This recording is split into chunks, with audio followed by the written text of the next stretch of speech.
Sandal ছিল না, এই রাখাল টাইপের দরিদ্র মানুষেরাও উঁচু উঁচু বিল্ডিং স্যান্ডেল ছিল না, এই রাখাল টাইপের দরিদ্র মানুষেরাও উঁচু উঁচু বিল্ডিং নির্মাণের প্রতিযোগিতা করবে। সে সময় আসেনি? বিগত 100 বছরে আপনি দেখেন কত বিল্ডিং 100 বছর আগে ছিল না। আর প্রত্যেকটা বিল্ডিং এর পিছনে আছে সুদ, ব্যাংকের সুদি লোন আর উঁচু উঁচু বিল্ডিং, একটার সাথে একটা সম্পর্কিত। নবীজি আরো বলেছেন, শেষ জামানা বা আখিরুজ জামান বা কিয়ামতের আলামত হচ্ছে মানুষ পিতা মাতাকে সম্মান করবে না। পিতা আর মা এই দুইজনের সম্মানের পাত্র, এই বোধটাই মানুষের উঠে যাবে।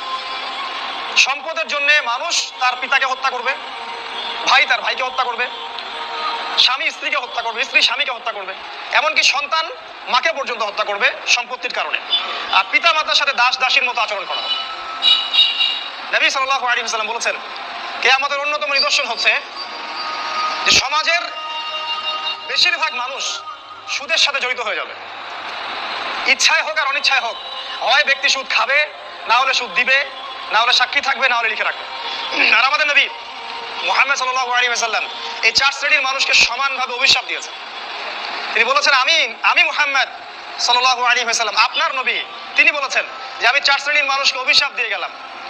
এক শ্রেণী হচ্ছে যে সুদ খায়, দ্বিতীয় শ্রেণী হলো যে সুদ দেয়, তৃতীয় শ্রেণী যে সাক্ষী থাকে, আর চতুর্থ শ্রেণী যে লিখে রাখে। এই হাদিসের আলোকে পুরো ব্যাংকিং সিস্টেম সুদের আওতায় পড়ে যায়। এবং নবী সাল্লাল্লাহু আলাইহি ওয়াসাল্লাম বলেছেন, সুদের 70টা পাপের শাখা আছে, তার সর্বনিম্ন শাখা নিজের মাকে ধর্ষণ করা। এটা আমি বলিনি, হাদিসের পাতায় পাতায় লেখা আছে। আপনাদেরকে কেউ কখনো বলেছে কিনা আমি জানি না, আজকে আপনাদেরকে সতর্ক করে গেলাম। আমাদের নবী বলেছেন সুদের 70টা পাপের শাখা আছে, তার সবচেয়ে নিচের শাখা নিজের মাকে বিয়ে করা, ধর্ষণ করা বা জিনা করা। তিনি আরো বলেছেন সুদের সবচেয়ে উঁচু শাখা হচ্ছে আল্লাহ এবং তার রাসূলের সাথে যুদ্ধ করা। সূরা বাকারায় আছে, সূরা বাকারার 275 76 আয়াতগুলো পড়ে দেখবেন। নবী সাল্লাল্লাহু আলাইহি ওয়াসাল্লাম আরো বলেছেন, যে ব্যক্তি 1 দিরহাম সুদ খাবে সে যেন 36টা মেয়েকে ধর্ষণ করলো। এটা বুখারীর হাদিস। আমি নাম্বার বলার সময় পাচ্ছি না, খুব সময় সংক্ষিপ্ত। তিনি আরো বলেছেন, সুদখোরদেরকে কবরে যে শাস্তি দেওয়া হবে সেটা হচ্ছে তাদেরকে রক্তের নদীতে ফেলে তাদের মাথাগুলোকে ফাটিয়ে দেওয়া হবে। কারণ সুদের মাধ্যমে সারা বিশ্বের মানুষের রক্ত তারা চুষে নিচ্ছে। এই কারণে এর ফলাফলটা কি হয়? এর ফলাফলে ধনীরা ধনী হতে থাকে, আর গরিবরা যত দিন যাবে আস্তে আস্তে আরো দারিদ্র্যের অতল তলে নিষ্পেষিত হতে থাকবে। আপনার কাছে মনে হবে হয়তো আমি 10 টাকা দিলে 15 টাকা পাবো, কিন্তু এটা নয়। আপনি আপনার টাকা পাবেন না, আপনি অন্যের রক্ত চোষা টাকা পাবেন। এর ফলে ধনিক শ্রেণীর কোনো ক্ষতি হয় না, তারা অনেক লাভবান হতে থাকে। এই জন্য বিশ্বের একটা অংশ আজকে ধনী হচ্ছে। দেখবেন এই পুরো বিশ্বের একটা অংশ দিন দিন ধনী হচ্ছে, ওই পশ্চিমা সভ্যতা। আর বাকি অংশগুলোকে দেখবেন তারা আস্তে আস্তে দরিদ্রের সীমার নিচে চলে যাচ্ছে। এটার কারণ রিবা, সুদ। তিনি আরো বলেছেন যে সুদ যারা খাবে তাদের জাহান্নামে শাস্তি হচ্ছে, ওদের পেটটা ফুলে ফেপে থাকবে আর পেটের ভিতরে সাপ কিলবিল করবে। আর ফেরাউনের অনুসারী যারা, তারা এদের পেটে পাড়া দিয়ে জাহান্নামে প্রবেশ করবে। এভাবে অপমান করা হবে। কেন ফেরাউনের সাথে তুলনা করা হলো কেন? আমরা জানি ফেরাউন এই পৃথিবীর সবচেয়ে বড় জালেম, আর এই সুদের মধ্য দিয়ে জুলুম সবচেয়ে বড় করা হয়েছে এই পৃথিবীতে। এখন আপনি মুসলিম হিসেবে চাইলেও এখান থেকে বের হতে পারছেন না। আপনি আমাকে এখন পুরো দেশের অবস্থা বলেন, প্রতিটা জেলা, গ্রাম, ইউনিয়নের অবস্থা বলেন, কোন জায়গায় সুদ নাই সেটা আমাকে দেখান। অথচ আমরা সবাই মুসলিম দাবি করছি, আমরা আশিকে রাসূল, নবীকে ভালোবাসি, আল্লাহকে ভালোবাসি।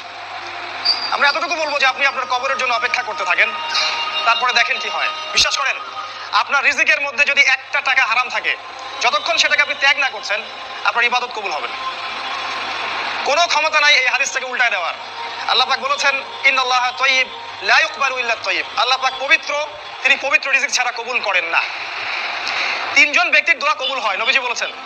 দোয়া ফেরত দেয়াই হয় না, দোয়া করলেই কবুল। একজন হচ্ছে বাবা যখন সন্তানের জন্য দোয়া করে। 2 নাম্বার, যখন কোনো মুসাফির মানে সফর করছে যারা আল্লাহর পথে বা মুসাফির, তারা যখন আল্লাহর কাছে দোয়া করে, দোয়া কবুল হয়ে যায়। আরেকটা দোয়া হলো মাজলুম, কারো উপর জুলুম করা হয়েছে, এই মাজলুম যখন জালেমের বিরুদ্ধে বদদোয়া করবে তখন দোয়া কবুল হয়ে যাবে।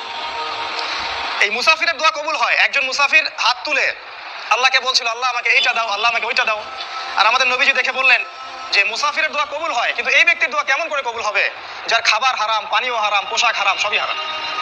রিজিক হালাল না হওয়া পর্যন্ত ইবাদত কবুল হবে না। তাই যাবতীয় সুদ, যাবতীয় ঘুষ, এই হারাম রিজিক, হারাম পণ্যের ব্যবসা, এগুলো থেকে তওবা না করা পর্যন্ত ইবাদত তো কবুল হবেই না, আপনি ইবাদতের স্বাদ পাবেন না। এই যে নামাজ পড়েন, রোজা রাখেন, অনেক কিছু করেন, হজ করেন, স্বাদ পান না, আত্মতৃপ্তি পান না। এর কারণ হারাম রিজিক। আর নবীজি বলেছেন শেষ জামানার অন্যতম নিদর্শন হচ্ছে মানুষ হালাল হারামের কোনো পরোয়া করবে না, যেভাবে পারে সেভাবে টাকা উপার্জন করবে, মেরে হোক, কেটে হোক, ঘুষ খেয়ে হোক, দুর্নীতি করে হোক, টাকা চাই, টাকা, অর্থ সম্পদ চাই।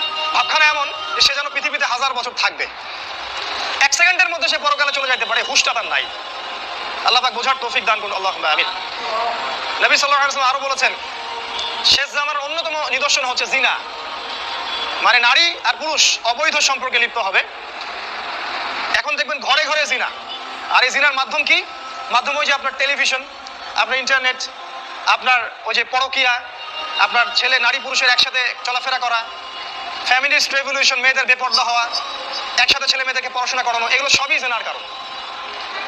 এবং আমাদের নবীজি বলেছেন জিনা থেকে তওবা না করা পর্যন্ত একজন ব্যক্তি পরিপূর্ণ মুমিন হতে পারে না।